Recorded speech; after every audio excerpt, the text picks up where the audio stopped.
afternoon, everyone. Welcome to the Stimson Center for this lovely joint event between the Stimson Center and Georgetown University's Institute for the Study of Diplomacy. I'm here representing the current president of Stimson, Brian Finley, who's out of town, but I'm really happy to resume a little bit of my old role of opening up wonderful conversations here at Stimson. I actually feel some loyalty to both institutions. I am happy to serve on the board of Georgetown's ISD and really think this topic is something that's of great, the topic we're going to talk about today is of interest to both institutions.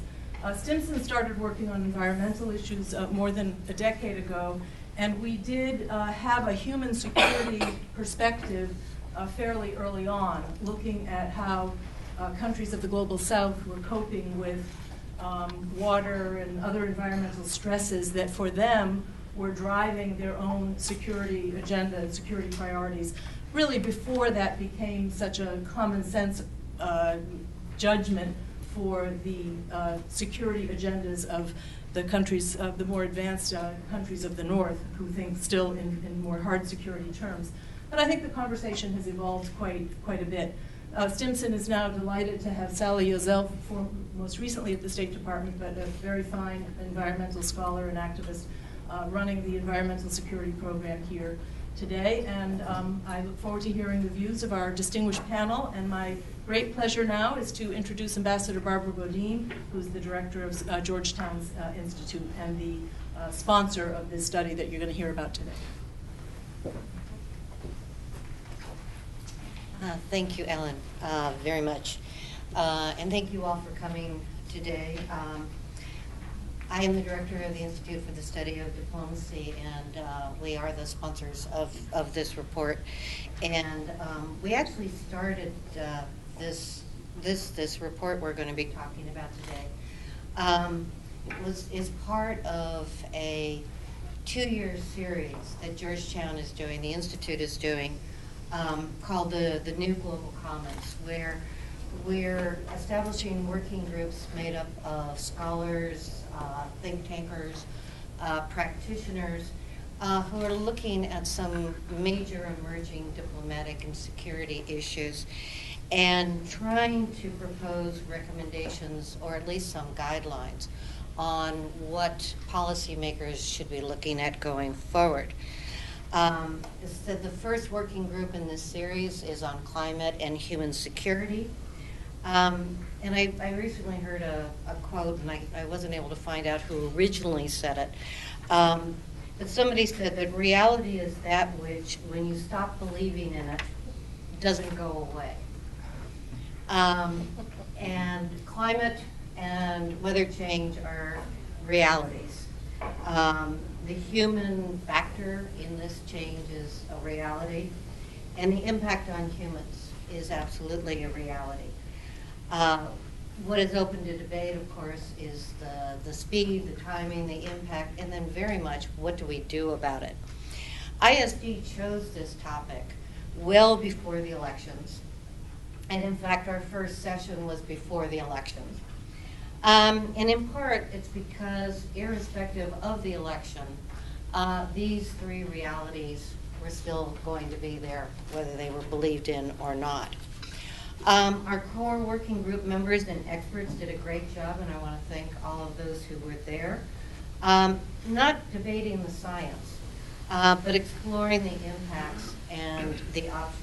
I want to particularly thank Ellen, who, as past president of Stimson, helped arrange this event here today, was a core member of the working group, and, as you mentioned, a member of our board. I want to thank you for your support and your involvement at all stages of this working group, from initial idea through the groups themselves, the debates, the writing, and actually the presentation, and also her successor, Brian Finley, for agreeing to co-host this event. And then I'm going to turn it over to Sally Yozell, who's already been somewhat introduced as the Director of Environmental Security, who's going to moderate today's panel and introduce the panel members.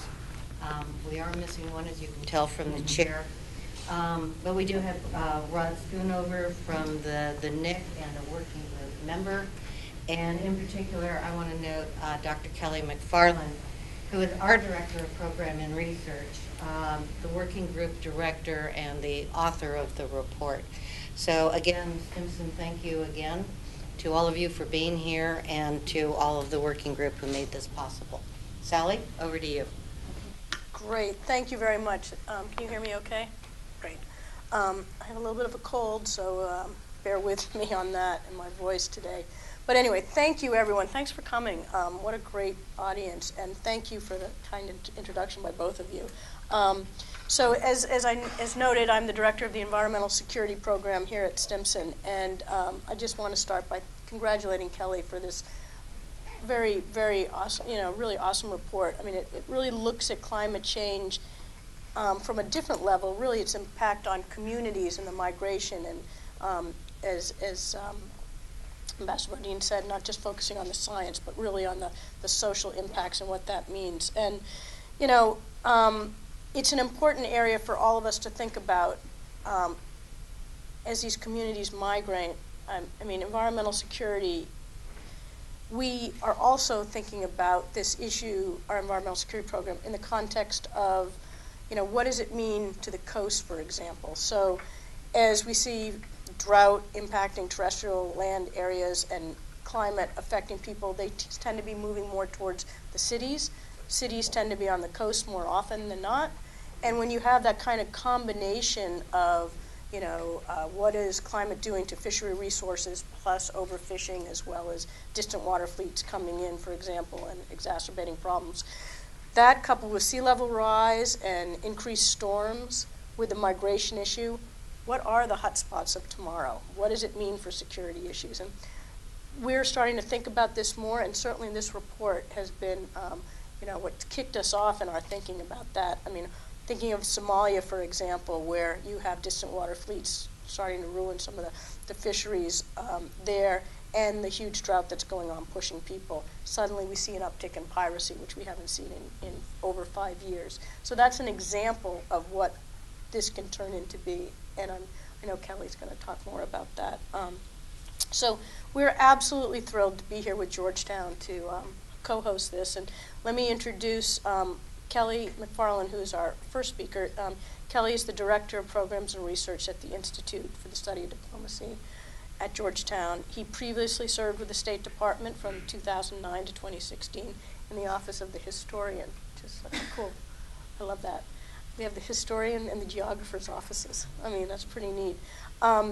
Rod is the Director of Health, Environment, and Natural Resources for the National Intelligence Council, known to us as the NIC.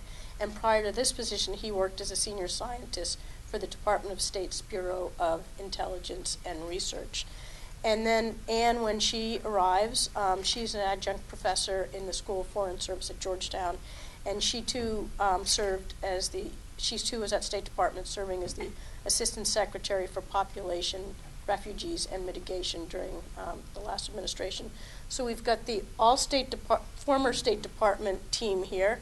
And so with that, let me just turn it over to Kelly to give us a good overview, and then we'll go into questions from myself and the audience. All right, thanks, Sally. I know we've had a lot of thanks so far, but I'd also like to add a quick thanks to my director, Barbara Boudin, and Ellen as well, for not only was she part of the working group, but provided a lot of aid to me as I was preparing to do working groups for the first time and writing background papers and whatnot. So she's been very helpful, and to Sally for helping put this panel together, and Jim here at Stimson as well. So, and just something to note as I get started here too is that this report is broad, and it is in part, as Sally noted, to be a starting point, to begin a discussion on issues that need to be looked at in much more detail in the coming years, because these are going to be an issue in the future. So Barbara talked a little bit about the background of the working groups and what the series is all about, so I'm going to jump just straight into the report itself and talk about that. But as we've noted, increasingly environmental shifts have profound implications for global patterns of settlement and mobility. Environmental changes shape patterns of human movement around the globe, and this includes both sudden displacement, think storms, flooding, that kind of thing, and also longer term, more difficult to track, slow onset migration. And they influence this and they shape this through their interaction with a number of different drivers. And one thing that we often get questioned about on this is how do you sort of quantify migration or environmental change as a driver of migration? And that, again, is something to be thought about in the coming years when more research is done on this, because it interacts with different drivers, whether that be economic, political, conflict. It's one of many differing drivers that push people to leave where they live. The key question that we sought to answer in this report was, what new policy tools do states and organizations, both individually and collectively, need to guide the most constructive forms of mobility and migration due to environmental changes in the future? We also focused mostly on longer-term, slow onset migration. That was due to the fact that this is, again, the area that needs more study, needs more focus. In most places, when you have humanitarian disasters due to cyclones or storms or flooding, for the most part, we have ways to deal with that. We have disaster relief systems in place to deal with that kind of thing. Whereas for the slow onset migration, that's not the case. So that's why we decided to focus on that mostly in this report. To start with, Barbara noted that we didn't necessarily deal with the science of climate change or question it all in here, but we do need to deal with it in some ways when we define the challenges. And that's what we did at first to kind of see where we could go from there. And we broke these into 3 different categories. The first was increased competition over natural resources make conditions ripe for wide-scale displacement. And there's a number of issues underlying this point. One is that there's a host of water-related issues to deal with. This ranges from water shortages, poor water quality, and floods that risk instability in the future and now. There's also rising temperatures in oceans. Think hydrological issues where fish that once were in a fishery are no longer in a fishery. This obviously affects people's livelihoods that go out and fish these areas for their income. So that's another issue with that. And then also increased instances of drought due to less rain in certain areas.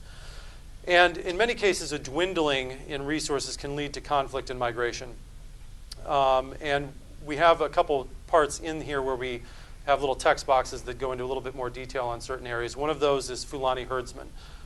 Many of you may not have heard of Fulani herdsmen before this, but it's a large group of herdsmen in the Sahel that are moving more and more into farm cropland of Nigeria, and this is causing conflict between them and farmers in Nigeria. Just in 2014 alone, to give you some numbers, 1,200 people were killed due to conflict between the two.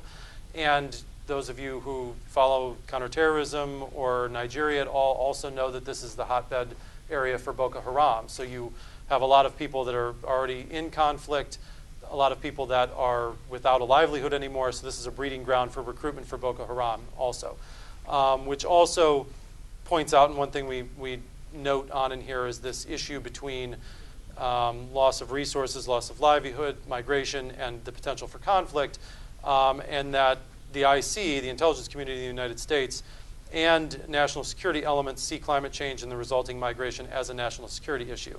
I'll leave that at that because I don't want to step on Rod's toes because I know that's his wheelhouse and he's going to talk about that. So those fall under that category. The next category is extreme weather events are becoming more frequent and intense. Climate change is causing extreme weather events such as cyclones, storm surges, and a greater variability in rainfall, along with greater incidences of weather-related disruptions. Now, the question you get a lot of times is, there's always been storms. Well, yes, that's the case, but what we focused on is the aspect that there are more of them now, the frequency, and they're also stronger than they used to be. And one sort of easy example of this, and what we will probably face more of in the future, is Yemen in 2015. Yemen's a country that never had a typhoon, and we all, or most of you are probably aware that it's already facing a horrific humanitarian situation. In 2015, Yemen was hit with back-to-back typhoons for a country that's never even experienced one. So it's situations like this that just exacerbate a lot of the other humanitarian issues that are going on that make the situation so difficult, because they do destroy infrastructure, cropland, and again lead to that loss of livelihood that can push people to migrate to new areas. And then the third sort of challenge that we focused on was rising sea levels. And this is kind of speaks to itself. This causes increased flooding, submergence, and also saltwater intrusion into aquifers and deltas, and also coastal erosion of low-lying areas.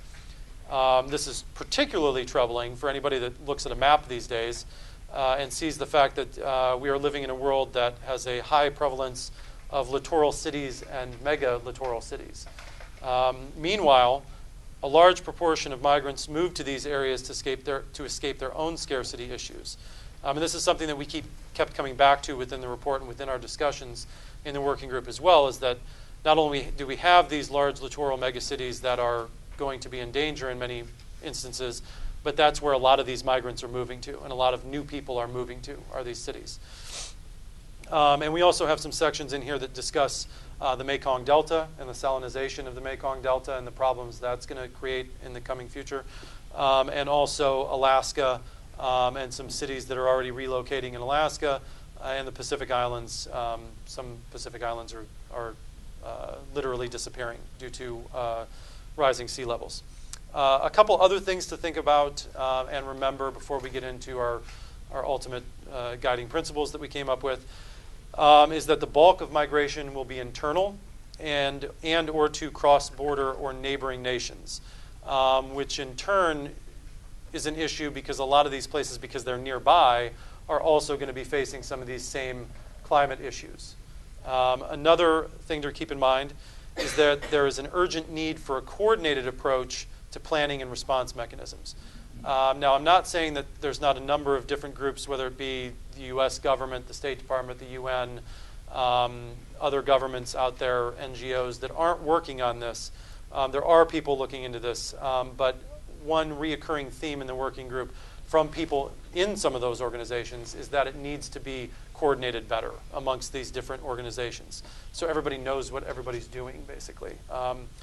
And also another thing to remember is that it's imperative that policymakers and others in the communities that are working on this keep both ends of the migration path in mind. And this is not just the outgoing communities, but also the receiving communities.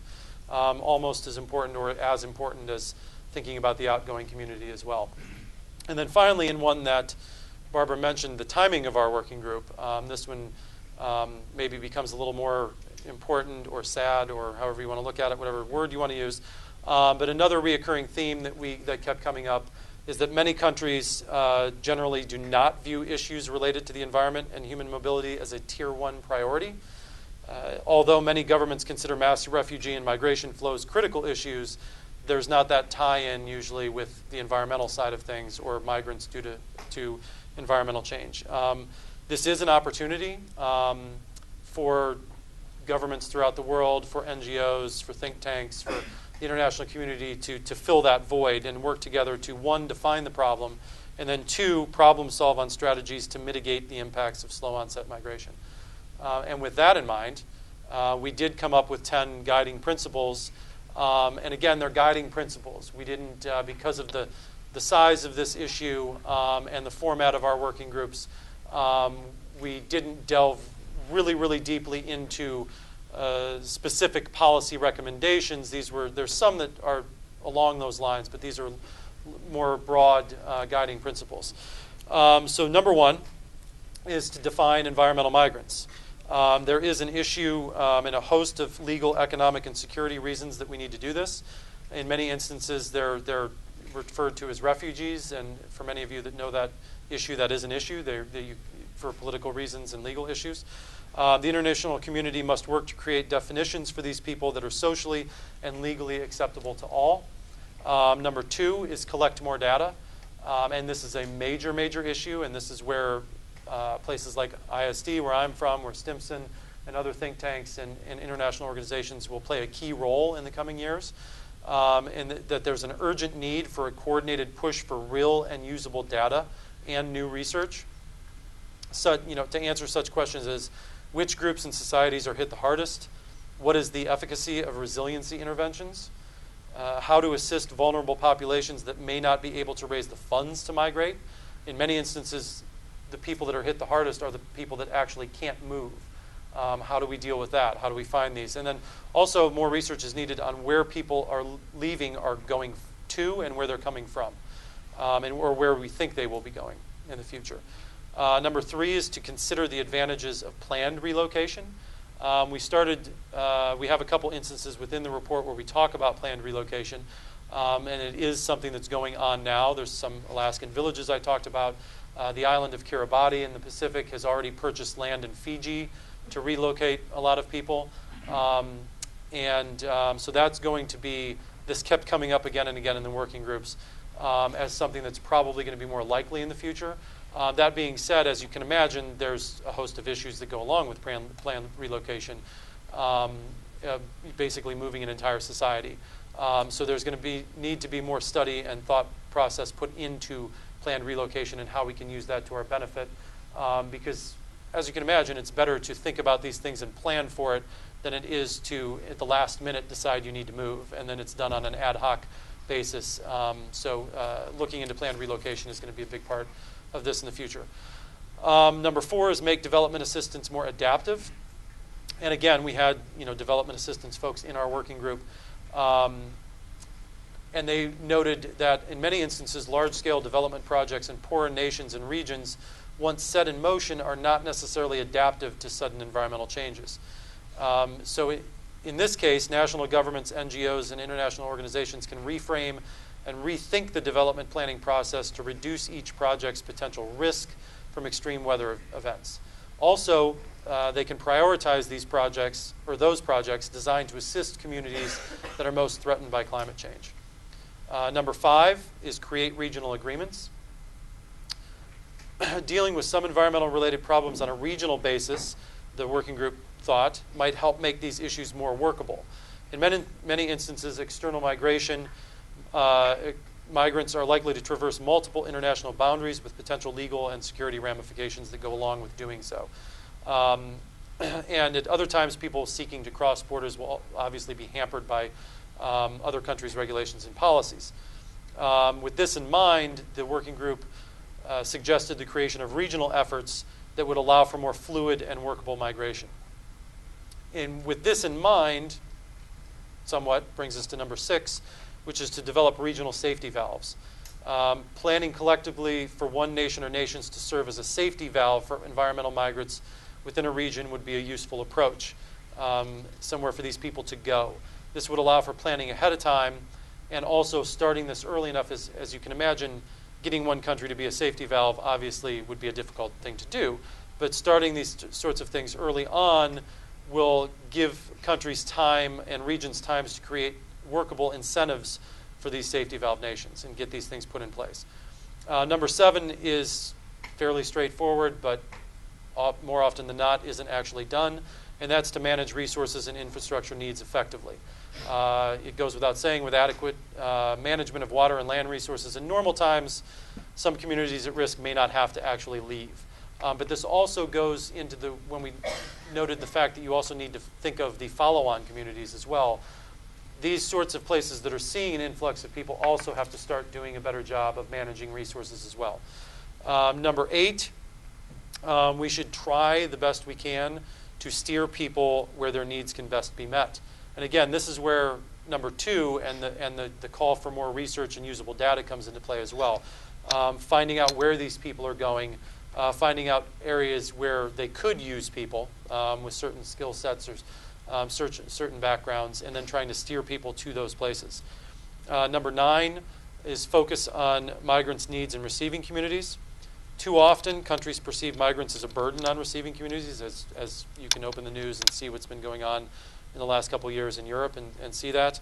However, migrants can also provide highly valued labor, so we need to work to get receiving communities to focus on migrants' needs as well, which rolls into number 10, which is to prioritize the creation of jobs within receiving communities. Again, there are no easy fixes here. Many of these will be difficult and potentially need major political buy-in at both the national and regional levels. But starting earlier to research and plan for these issues will help when the time comes, which is why the working group recommended these principles and is pushing for groups and nations to look at these problems sooner rather than later. Because, as I said, when this slaps you in the face and you have to leave immediately, you have to come up with all of this on the fly. So planning ahead of time and starting this process now will make things a lot easier and more manageable in the future. And with that, I turn it back over to Sally.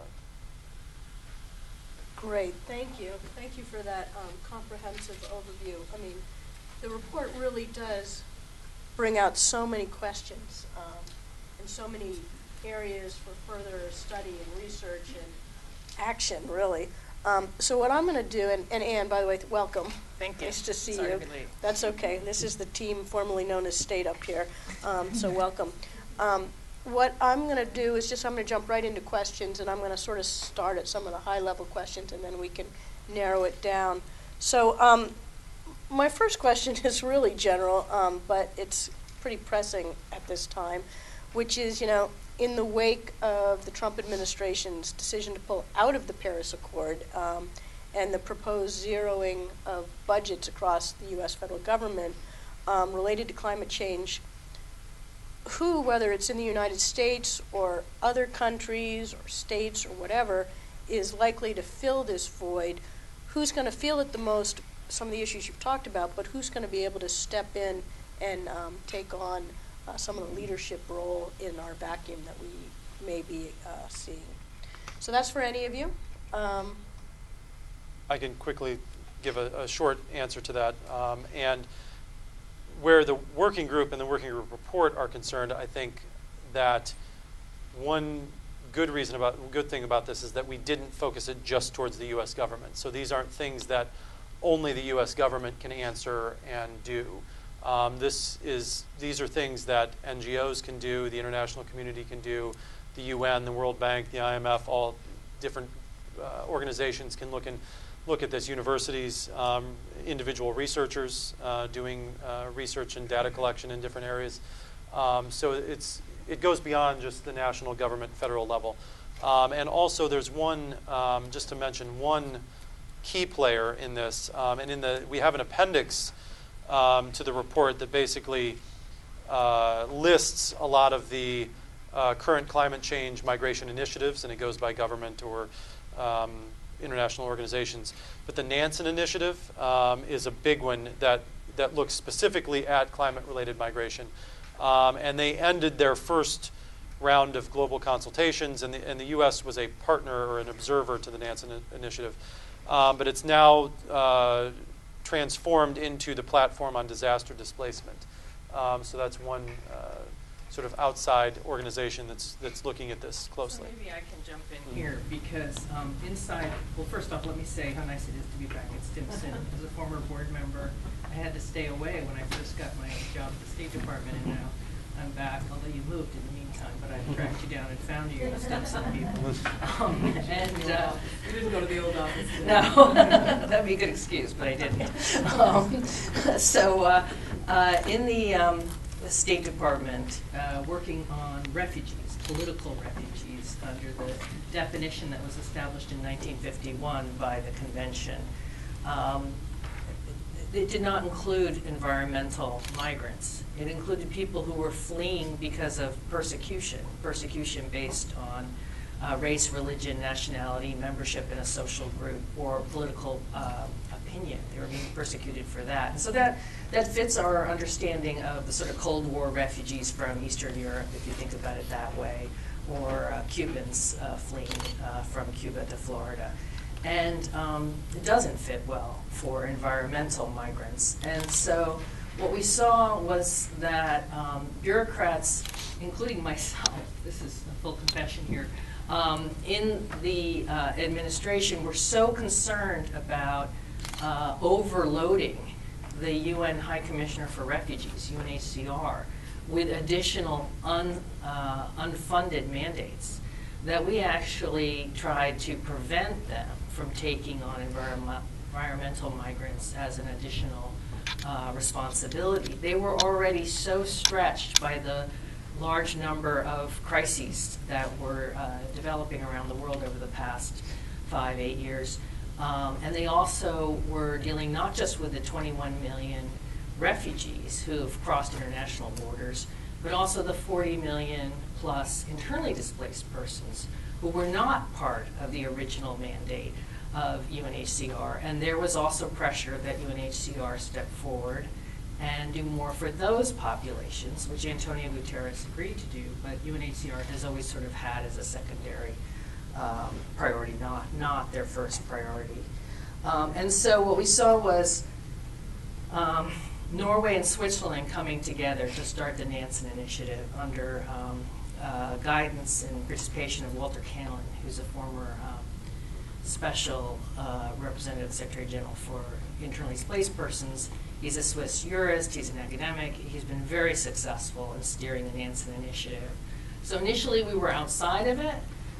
Special Envoy for Climate Change in the US, Todd Stern, came to us and said, you know, it looks like the US is not supporting some of these far-sighted ideas.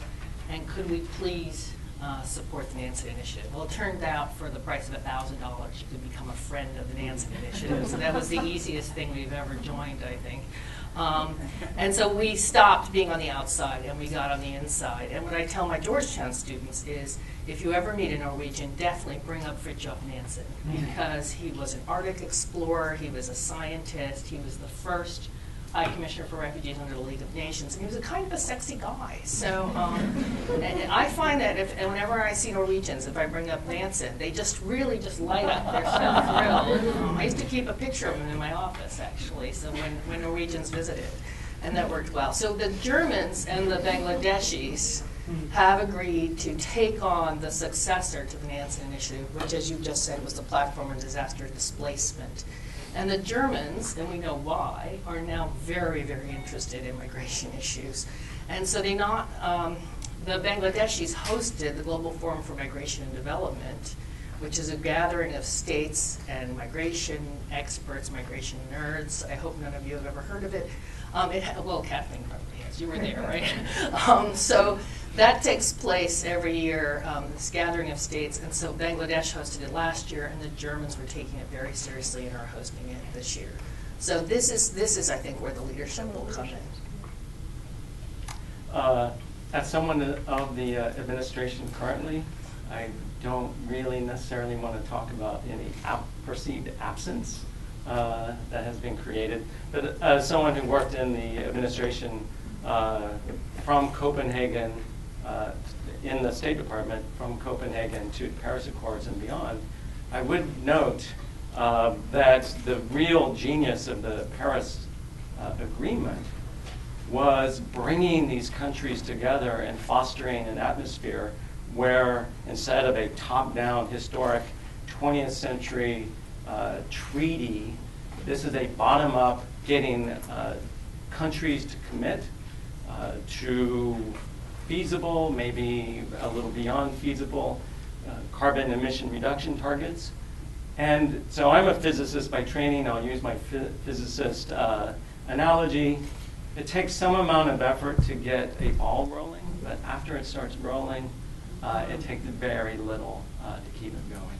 And so that's how I see this, the climate accord progressing, at least over the next few years.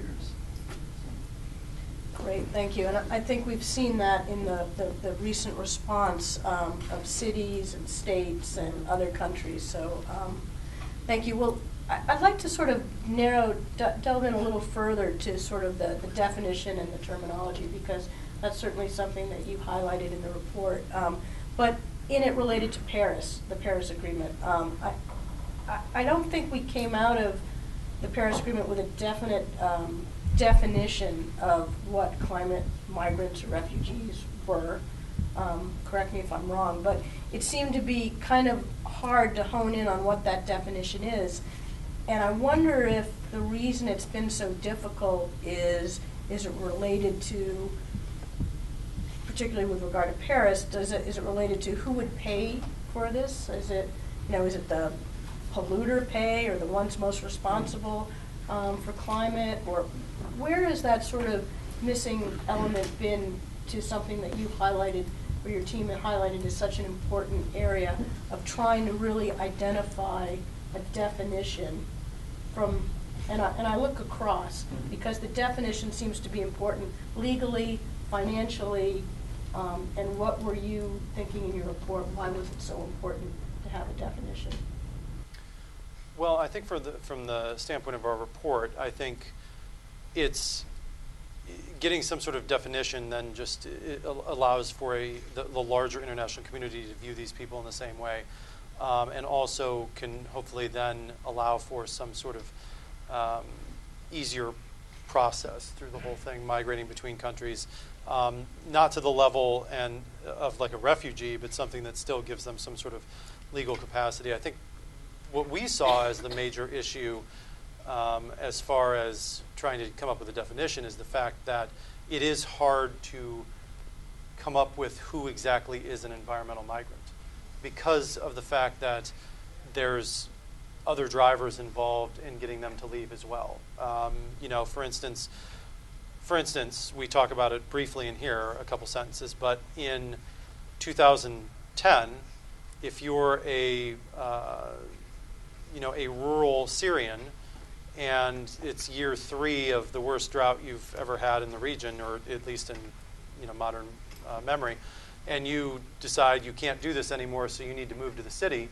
You move to the city, but then there's no jobs, and then the Arab Spring begins in January of 2011, and then you start in on protests and everything, and then eventually 3 years later you try to migrate. Are you a political refugee? Are you an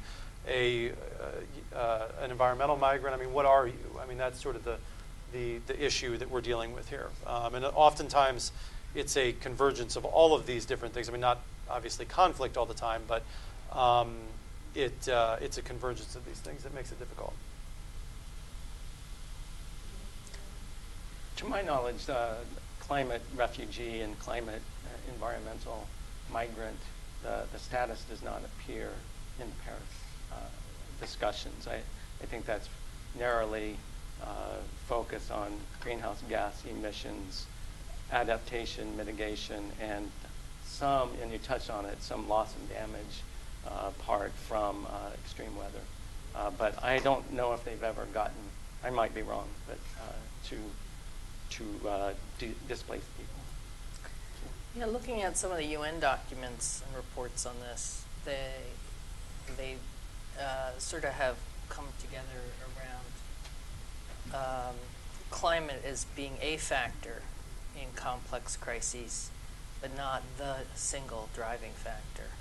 And so that when you look at it that way, there's a long list of crises that can have a natural resource base that exacerbates situations, so that it adds, sort of kindling to difficult situations.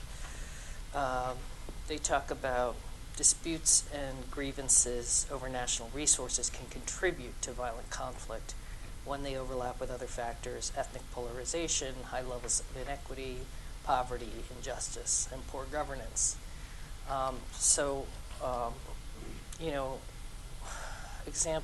A well-known example is Darfur, but Syria, and more people look at the drought from 2007 to 2010, and other crises, well-known crises. I mean, Rwanda had an issue of the collapse of the coffee crop, prices rather, and water issues in the Middle East.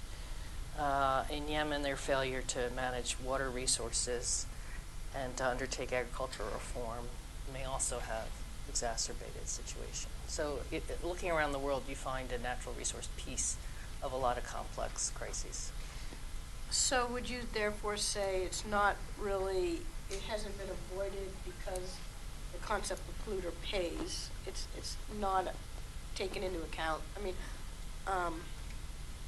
with responsibility. I know some countries would say that those who have created climate change should be the ones most responsible for paying for the effects of it on displaced persons.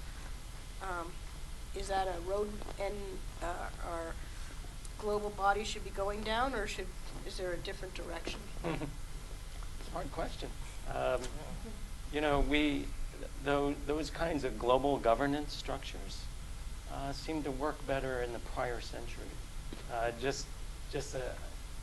I'm veering outside of the lane of the U.S. intelligence community, but just as an observer, multilateral treaties seem harder and harder to do. I do want to jump on something that Anne said, and it's really, I think it's important to decouple climate from environmental issues. You do that in the report, but just for the sake of this discussion, I think it's really important. And the way that the intelligence community usually looks at this are these two forces coming down. One on habitat vulnerability. People forget climate change, put it aside for a second. People are increasing, population growth is going up, population is growing, and people are converging on the coasts. And even if climate change did not occur, or it stopped, the number of people growing on the coasts is still increasing the vulnerability of these habitats. Also, greater urbanization is having an effect on water resources, food, land, livestock, et cetera. So that habitat vulnerability is one driver. The second is environmental governance, and really environmental governance shortfalls. So deforestation, biodiversity loss, overpumping of groundwater. We could just bum everyone out just by talking about all the ways that humans and policies have not met the challenge of environmental governance. So those two things are a vice on many populations across the world. And then on top of that, you've got climate change. And it's not just an associated effect. So when I talk about climate change, I don't just mean temperature and sea level rise and ocean acidification. I also mean the linkages to ecological systems, disease, et cetera. And so when you put all of these things together, you get a really difficult problem to solve. And much of this has national security connotations and ramifications, which is why my community tends to look at it. And this reminds me that more and more refugees do not live on a plane out in a remote area in a tented city. More and more refugees live in cities. In fact, the majority of refugees, like the majority of people, now live in cities. And where are cities? Many are along the coasts. And so, this is something that is very much current in humanitarian assistance circles right now, is trying to find refugees in the cities to which they've fled and get them the aid they need using newer techniques that are appropriate for a city, such as handing them an ATM card or giving them information through their cell phones, rather than to expect to distribute supplies to them when they line up in a camp. And to take both of your points as well, I had it in here, but I didn't mention it, but just to speak to both of those points, a perfect example is Cyclone Mora from a couple weeks ago that wiped out a Rohingya refugee camp in Bangladesh. So just, recent examples in the news. So that's really interesting. I mean, I think all of you have laid out some of the factors that are driving the problem, particularly on the coasts and urban areas. Well, as a global community, we can't be everywhere and help everyone. So if we had to try to figure out, using some of these factors you've highlighted, the kind of prioritization, I think maybe, Rod, it could be for everyone, but it could be for you. What are the specific areas you focus on most to overlay, to identify the geographies where we should provide the biggest assistance or focus most on our, even if it's the security issues, from your context? What are they, and how Yeah, do you go about that? that's a delicate question because, not for any classification reason, it's because the intelligence community is part of the national security community. And so not every humanitarian issue is necessarily a national security issue. And there are other agencies in the government and NGOs who are better suited to look at, humanitarian response. I will say that increasingly the Department of Defense, not just increasingly, I mean it's way past increasing, is always called upon for humanitarian assistance because they have the know-how and the equipment to do so. So in some cases, humanitarian issues writ large become security issues when they bring in the U.S. military and perhaps strain our defense forces. But answering your question through the lens of national security, so I think it's wise to define what we mean by U.S. national security on occasion, and we generally think of threats to the U.S. homeland, threats to our allies, and events that degrade elements of U.S. national power, and that means economic, diplomatic, et cetera. And so we would tend to look, and again, I'm hesitant to name exactly the regions. I don't want to leave out anyone. But nuclear states certainly rise to the level of places of concern, especially if, I'll just mention Pakistan. If we had adverse conditions in Pakistan, which is in a tense water sharing situation with India, if we had some conflict over resources that might be exacerbated by migration from the area, that would be of concern. I would also look at places with very high population densities where the potential for mass movement is large. And so the obvious case, the two big cases I can think of there are Lagos, Nigeria, which is just sitting on the coast. There's a desert coming down from the north, mixing groups that don't like each other very much. And then you have sea level rise and the sinking of the city. It's just a stew of problems. And then you also would mention Dhaka and other big cities in Bangladesh. The elevation and the potential for storm surges that would perhaps permanently displace some of those populations, I think, is of concern. And that's incomplete. But. Okay. Well, let me ask Anne a question. I mean, you started out by saying that, environmental migration, migrants really not been part in the past of the definition of, I think you said the high seas UN, what's the name of the UN High Commissioner for Refugees, right? UNHCR. Thank you. If it were today, after having read this report and having been engaged with the conversation, would you still have that same recommendation, or do you have thoughts on how in the future should it or should it not be included moving forward? And if yes, how? And if not, what route should be encouraged to? Well, I think one issue with the UN is that it's so split up into so many silos right now, and we spend a lot of time talking about coordination across these different agencies. So it's hard with that background to say, oh, we need another agency. But the way the world is constructed right now, this population does fall between the cracks. It falls between the cracks in how national governments respond, and it falls between the cracks in how the international system responds beyond national governments.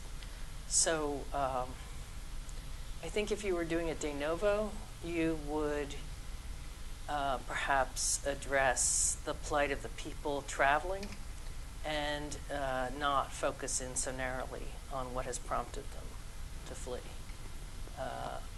Because they look the same. I mean, that was and their experiences are often the same, no matter what the reason is that they've left a place. So whether you're an Eritrean fleeing mandatory conscription in Eritrea, or an Ethiopian with problems with the government, or South Sudanese who is fleeing ethnic violence. So, or someone from further afield who's just looking for a job opportunity or educational opportunities. By the time you get to North Africa and you're getting on that boat, you're having the same experience, and you're just as vulnerable to traffickers and unscrupulous smugglers and exploitation. Any others? No. Good point. Yes, no, it's a very good point. So I guess, so that's kind of, you're talking about after the fact, so I guess let's think of proactive approach. One thing that might be different if you wanted to be proactive is I think that when we went to this international conversations on migration and development, USAID did not come out in strength. And part of it was their response was the same to that as our response had been to other things. It's like we're stretched in a lot of different directions, we've got higher priorities. But then the Swedes, for example, brought their minister of migration and their minister of development. And they would co-host this event 1 year. So this is an example where for Americans, maybe it wasn't that big a deal, but for other countries, they took it very seriously and they staffed it at a much senior level. And what I found participating in these, not being a minister, but an assistant secretary, was the U.S. could have a tremendous amount of influence on what was said in these events, how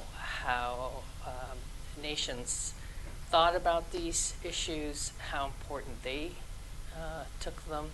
We didn't have to put in a lot to have a lot of influence, but we hadn't been putting in much. So I think both things are true. We can do more and get a bigger sort of bang for that. And in that way, we could potentially match what other governments are doing in terms of how seriously they're taking it and how much thought they're putting into these issues. Rod, let me ask you a question.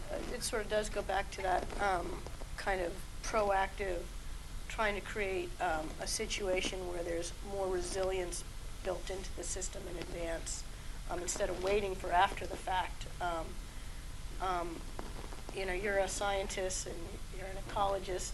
I mean, as you look around the places where you see conflict in the world and insecurity as a result of some of the climate and other environmental issues, do you think there's enough willpower globally or whatnot to just try to be proactive and try to move things in the right direction before it becomes extreme?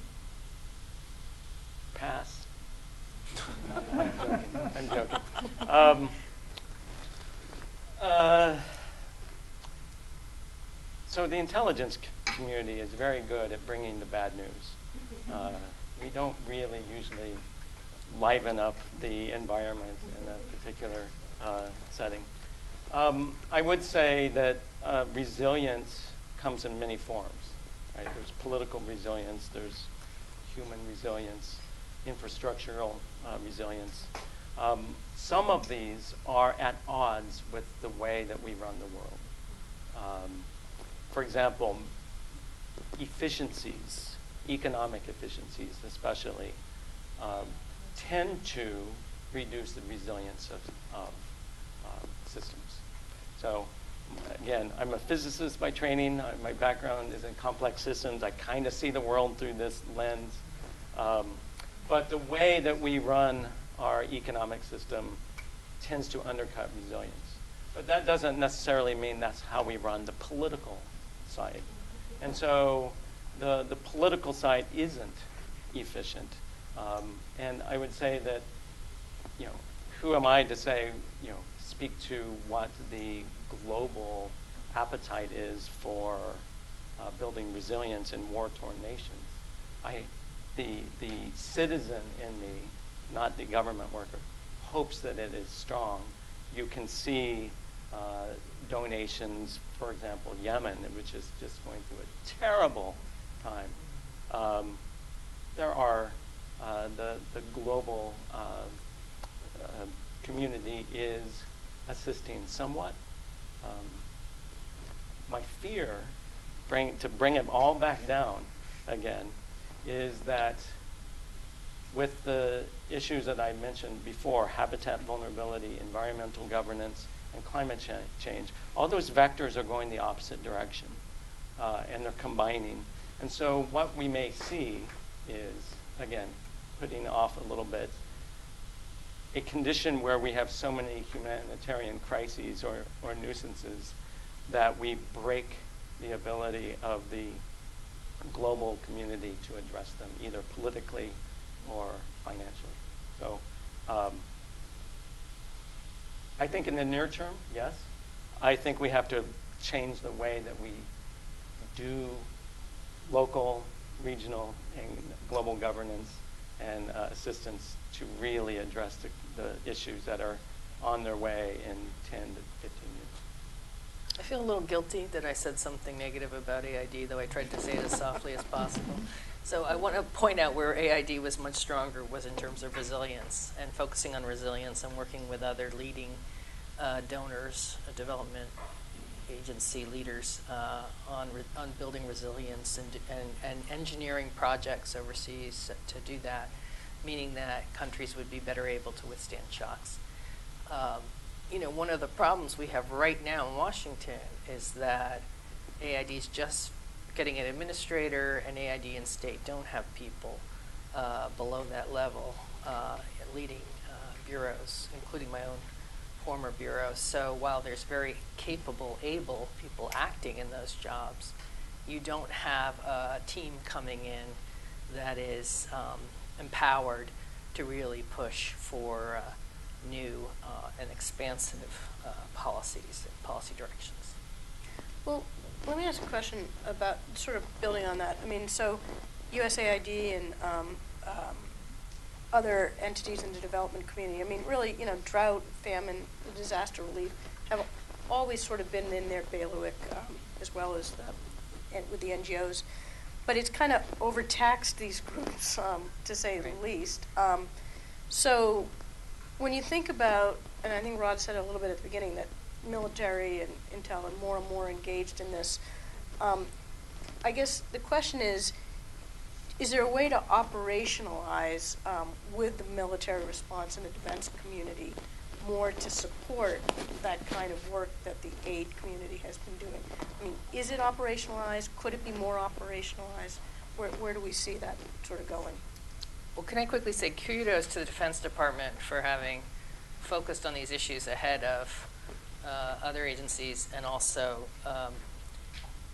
counter to the very unhelpful political debates over climate change. From the point of view of humanitarian professionals, there is definitely a desire not to have DoD wading into some of these complex conflicts to deliver humanitarian assistance. It is, got unparalleled ability to respond quickly and with a great deal of energy when natural disasters hit around the world.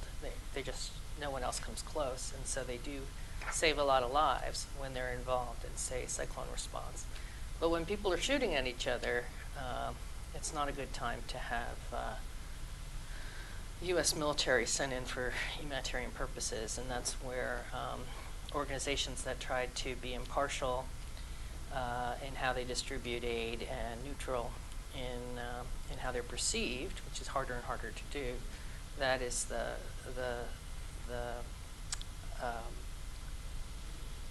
principled approach that a lot of do-good NGOs, humanitarian NGOs, the Red Cross movement pursue. I'd just like to reiterate that as well. I think I'd be careful with sort of institutionalizing too much of this in the DoD realm. Again, as Ann noted, I think it's fine as far as a first responder sort of thing. I think they're really good at that and serve a useful purpose. But for sort of longer term, some of these issues where you need humanitarian assistance and to build sort of infrastructure, do those types of things, I think there's other organizations and arms of the government that are better suited for a host of reasons to do that kind of thing.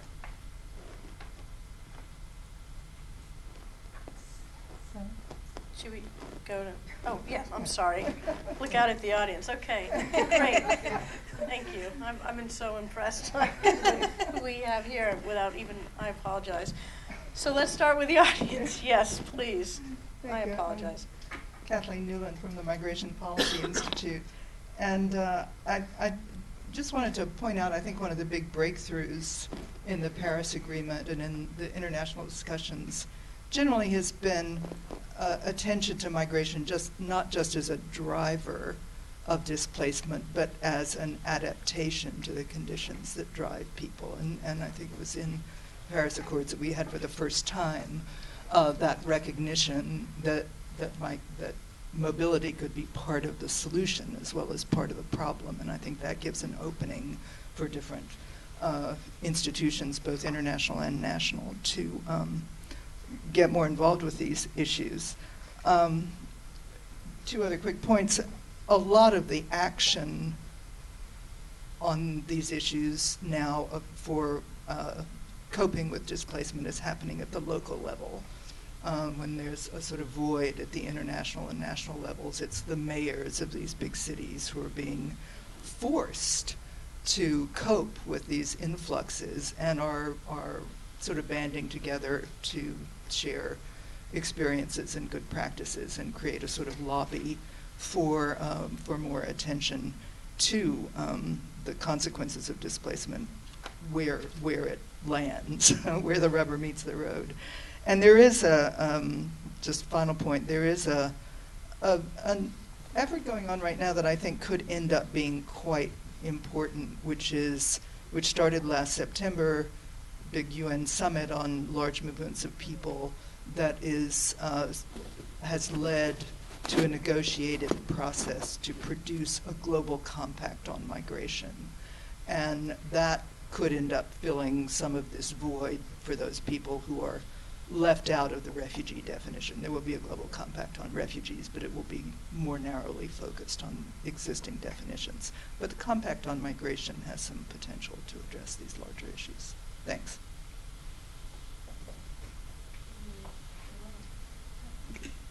Hi, thank you all for a great report and good comments. I'm Johanna Mendelson, foreman at the Stimson Center.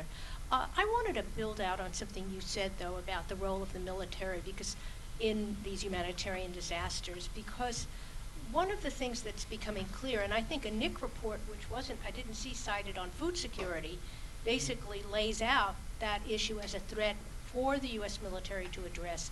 And it seems with the asymmetrical budget, which probably will get worse in the terms of the development community, is it realistic not to begin to think about a broader dialogue about what equities the DoD brings to the table aside from the quick airlift and putting troops on the ground, and some of the prevention components such as on-the-ground observation of special operators or some of the other things that they do where it could inform the development community in a way which we don't naturally think about them first. I'm hosting, I have a selfish interest. I'm hosting a seminar here about the role of the military in food security in July, and I think that this is a concern that I think, Ann, you articulated and know well as we've been in these fields. But what is the reality of this happening, and at the command level, at least at a tactical basis, how much planning is going on in this sense?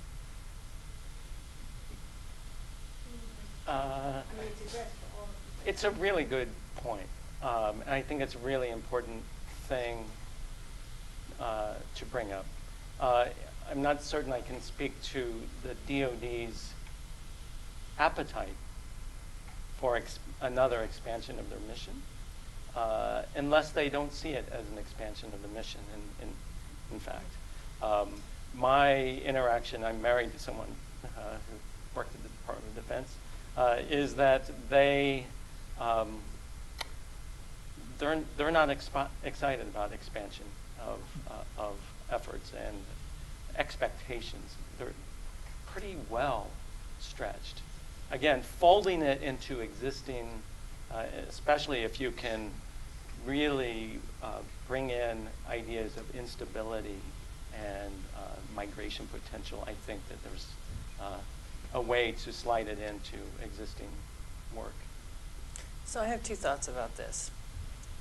And, you know, contrary to Johanna, your constructive, upbeat, positive is very characteristic of you. You know, look what we could do to fix this. I, of course, retreat back into my beaten down post-administration outlook, which is, you know, one of the biggest issues, not the biggest, but a big issue that you can't underestimate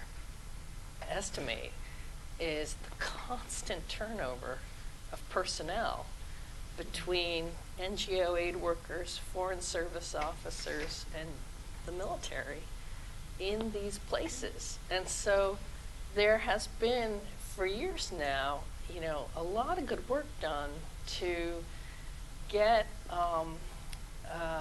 you know, good cooperation into doctrine of how to work together in difficult locations. But it seems we're never done with that training. We're never done with that conversation, because as soon as you've got somebody who really feels comfortable in the Pentagon understanding how, you know, what the good uses of military assets are and what the limitations are in these complicated places, that person moves on and someone comes in and they've got a lot of people with a lot of energy and a lot of clout and resources, but they haven't been sensitized to what works and what doesn't work. And so that, I think, you know, how to disseminate the best thinking on this continues to be really, really challenging, I think, in all the communities that work in these locations overseas where there are complex crises, or in the U.S. with, for example, Katrina or Sandy or things like that. I had a second point, but now I've forgotten it. Yes, Ellen, and then want to go there, and then after. So just in the spirit of trying to think of, you know, how to make lemonade out of these circumstances, I've always thought that Canada and Russia should benefit from climate change in the sense that, you know, they might be declining, in the case of Russia, certainly declining population, vast open space. Do we see any countries of the North actually wanting climate migrants, you know, sort of preparing for? And I know Europe feels that it's crowded and they don't really have room and there's cultural and political sensitivities, but is there any planning by key countries that have this open space to try to be proactive? Any examples of that? Other than, you know, what we've seen in the news with Canada, I haven't seen anything. But others might know more than I do on this. Canada is? Well, just other than what you've seen with being open to Syrian refugees and that kind of thing, yeah. I would also, I mean, this is outside my lane, but the United States is a open country as well, with a lot of land, especially up in Minnesota, North Dakota, that type. I mean, I haven't specifically, but I wouldn't be surprised economically as that would be the case. It seems to make sense. And right? I think, so one of the reports that my group at the NIC puts out is something called Global Trends that just came out in the last few months. And part of that, and it was written by one of my colleagues, part of that identifies, just for lack of a better term, a demographic time bomb that is facing a lot of the developed world. So the rich countries are aging very quickly, and the median working age is rising. At some point, that becomes unsustainable. And so you can imagine migration policies changing as those domestic pressures are felt. And so we're talking about China, we're talking about Russia, we're talking about Japan, we're talking about most of the West. The United States seems to be less vulnerable to this trend because of our historic migration policies, immigration policies. But I think that part, what's going on domestically is a piece of the entire migration discussion. I guess one of the things that, one of the messages we tried to get out in a lot of our conversations about migration in the bureau I used to lead over the last several years was that migration does not have to be a dirty word. Migration can be a very positive experience, but it tends to get covered and discussed more so as, poor, vulnerable, exploited people, and then on the flip side, a menace headed towards the Northern Hemisphere. And so that does not have to be, there is a lot of positive experience, both for the migrants and for the receiving countries, that's happening out there. It's just not covered with the same breathless, excited tones. Yeah, and I'd like to reiterate that as well. I mean, there's times when our report makes for some fairly depressing reading, but at the same time, we try to get across as well that there are ways that this has been a positive effect, and there's ways that you can do this in a positive fashion moving forward. And that's part of that starts with planning for these things now and doing the research and data compilation now. And one other sort of just a marketing thing for even though I'm no longer in the intelligence community, I will plug the intelligence community and say that the report Rod did, we quote in here too, the national security implications of climate change, and the global trends report he just mentioned, these are all unclassified reports. So if you aren't familiar with the NIC or their reports, go online and look at these and take a look at what they're good stuff. My name is not formally attached to this document. Well, yes. But. There's a woman in the back there who's had her hand up. Yes. Thank you so much. My name is Divya. I'm currently an intern at PILPG. I'm actually currently working on a paper regarding this very topic. So I'm very interested, and I kind of came across the same problems in terms of how complex the definition is for a climate migrant or an environmental migrant. And in fact, in 2012 or 2013, New Zealand was the first to reject a case for Te Tiota from Kiribati regarding the same issues with the UNHCR and the definition in the Refugee Convention. Given that we have a lot of migrants who will be coming from countries like Kiribati, Tuvalu, Maldives, which will at one point be completely submerged underwater, I'm curious as to what you think is the scope for bilateral agreements between countries. I know in 2008, the Maldives to try having a land agreement with India that hasn't actually gone through, but this is also another way that people are trying to come up with another solution. So my question really is, do you think we need more of a refugee-like convention or something that, do you think a bilateral agreement could work and could be internationally recognized to move a large population of migrants at once? Thank you.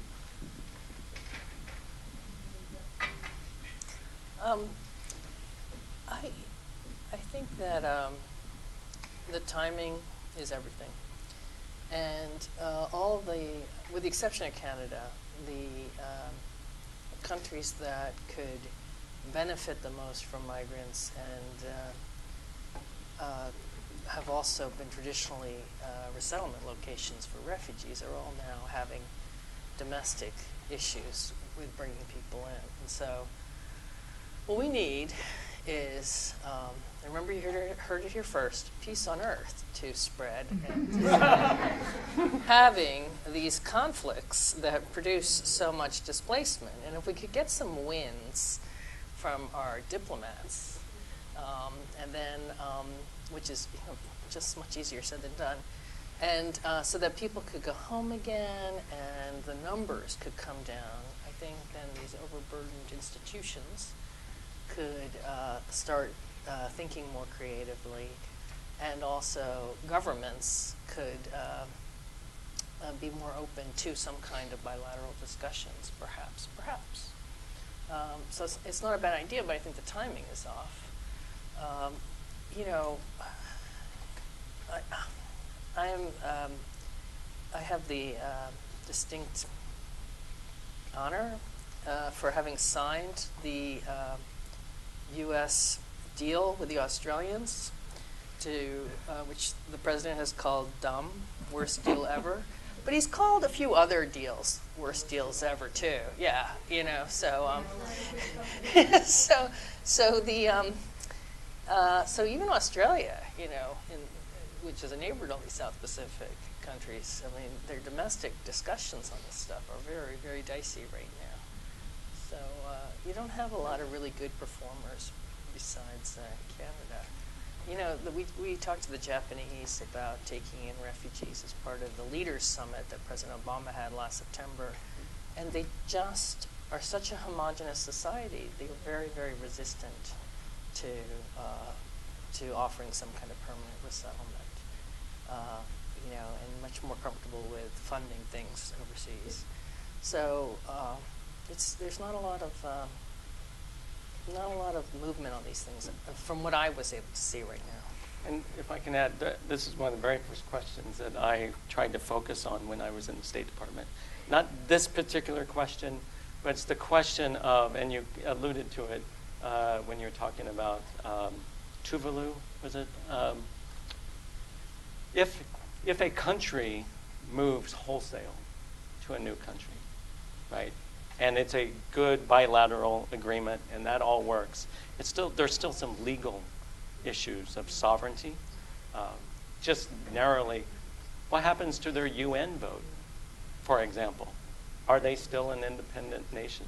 I mean, we've seen past examples where that got thorny.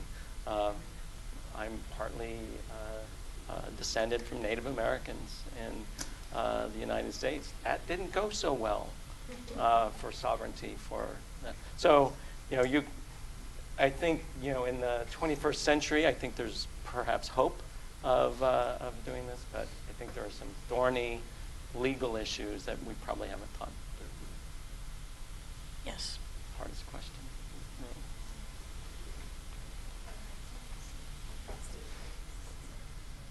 David Mickle, non-resident fellow with the Stimson Center. First, just a quick comment on the distinction between climate change and other environmental and governance stresses. Rod's my friend, so I'm in complete agreement with what he said. And I think it's important analytically to make those distinctions between climate pressures, other environmental pressures, failures of governance, weak capacity. But conceptually, I think we shouldn't lose sight of the interconnections, particularly in our present environment where we are politically skittish about evoking climate change and its connections with these other issues, because it seems to be a little bit like, metaphorically, to be looking at road accidents and to say, well, no, it's not that the road was slippery, it's that the driver was sleepy, the brakes weren't good, the shocks were not as strong as they should be, and so therefore the accident, it's the car and not the road.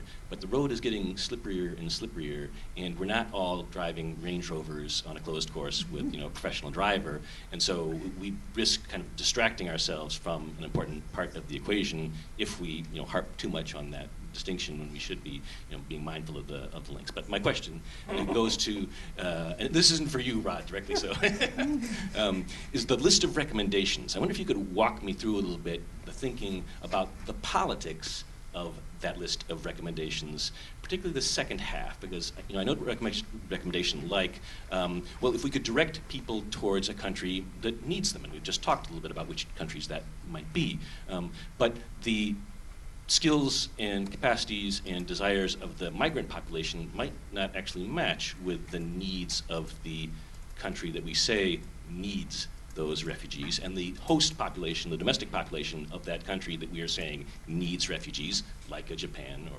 might not feel that they actually do need this migrant population. Likewise, building up job capacity in a receiving country. What's the domestic politics of saying, look, we want to enhance your job growth potential, but part of the reason we're doing so is so that you can accommodate environmental migrants. And if we are building up a domestic job capacity in a host country, how does that play with the politics of maintaining the resilience of the sending country. I mean, one of the factors of resilience in a state or a community suffering from environmental stresses is their human resources, their professional capacities, the folks there who can run and manage the institutions that allow them to be resilient. If we're now creating an incentive for them to move to Japan or Korea or Canada where they're needed, then aren't we draining the resiliency capacity of that vulnerable country that's actually most likely to be struck by the environmental pressure? Mm-hmm. So a couple points on this, and it's a great question, obviously. But so the nature of the working group, we weren't able to dive really deeply into a lot of issues. So that's why it was more guiding principles as opposed to really strict, specific recommendations. But to answer your question, I would say that personally, if I look at any one recommendation to me that stands out more than any other, that I think fits in with all of the other 9 recommendations, it is the notion of doing more research and collecting more data on this issue and how it works in receiving communities that people are leaving from, how resiliency works, how it doesn't work, how you deal with that issue you just talked about. Like, well, if you're creating jobs in this area for migrants, then what does that mean for those people that are doing the resiliency back in the leaving community? So, I mean, that's why, and again, this focus on, we have to focus on both. It's not just where they're going or where they're coming from. It's both of these. We have to think about the holistic approach to this. And again, as far as, you also mentioned, you have these migrants with these skills, and you're going to push them to this place. But what if those skills don't fit in with that place you're pushing them to? Again, this all goes back to the research and data accumulation that needs to be done so that we can figure these things out to the best that we're able to do that. But I think it all goes hand in hand in my book. The research. You don't want to just start sending people someplace because you think that that's going to be their best fit. We need to have hard quantifiable data that shows that, actually this is where these people should go. No, that's where they should go. And again, like we said, this isn't an easy fix. And there is going to be, political issues involved with this. If you start creating jobs for migrants in places where there aren't jobs for the people that are already citizens of the communities, that's an issue, and that's something that governments just aren't going to do. We're seeing that in Europe now, whether or not that is the case with jobs or not. At least just the fear of it alone, of the loss of jobs because of migrants, is driving a lot of the politics and what we're seeing in Europe now. So, these are long-term things that we need to get our heads around and start planning for and thinking about now. And that's why we came out with this report. I guess that's a long way of saying I don't know a specific answer to your question, but I think it all ties back into the need for more research and more data on this specific issue of migration and how it relates to climate change, environmental change. So, being mindful of the time, I'm going to have to, I think, cut it off at this point. But I think if you haven't all read the report, I really urge you to do so. And those areas that are highlighted as the principles and the recommendations, I think almost each one of them could be a new research project in it amongst itself. So let me ask Kelly, let me just ask you one closing question. Is this something that you and your team are going to delve into, or looking to others to work with? I mean, what are the next steps now that you've come up with such a great report that is highlighting some of these issues? So I think the Global Commons working group that we're doing has a different topic every semester. So we've moved on from this, which was the fall topic. But I think we had an on-campus rollout in April. We had this event. I'm going to a conference in September to talk about it again. I'm turning this into a journal article in the next couple of months again. So I think there's going to be some ongoing work on this and involved with this coming forward beyond just the report here. So. Okay. Well, let me say thank you very much to our very distinguished panelists, and thank you all for coming. Thank you, Stimson.